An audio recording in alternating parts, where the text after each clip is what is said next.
Hi ma'am, good afternoon po. Bea Peniza from Bombo Radio po. May I ask po ma'am, given the budget nga po na 700 million, napatak po tayo sa mga ganong digits, sa paglilibot nyo din po kasi sa mga lalawigan, ano po yung mga urgent matters or urgent concerns na napapansin nyo na kailangan talaga ng mga sambayan ng Pilipino? And paano nyo po ito mafulfill given that budget po? Ang number one talaga dyan is medical and burial. Makikita niyo yan sa lahat ng mga bill sa hospital, laging kulang yung pambayad ng mga relatives ng pasyente.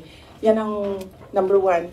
And then number two is financial assistance, yung mga hingi nila na augmentation sa kanilang pang-araw-araw. Minsan panggastos, minsan pangbayad sa kuryente, minsan pangbayad sa upa ng bahay, minsan naman humihingi sila kasi nagkukulang na yung pangbayad para sa paaralan, eskwelahan ng mga bata. So iba-iba yung rason nila, pero the same yung request nila, financial assistance. And ang sunod niyan is yung request, hindi lang ng mga taong bayan, but ng mga local government units or even mga barangay officials. Kapag merong disaster, humihingi sila ng tulong para sa pagkain, food and non-food supplies ng mga biktima ng calamity. So yun yung top 3 na lagi naming ma-encounter na hinihingi sa Office of the Vice President.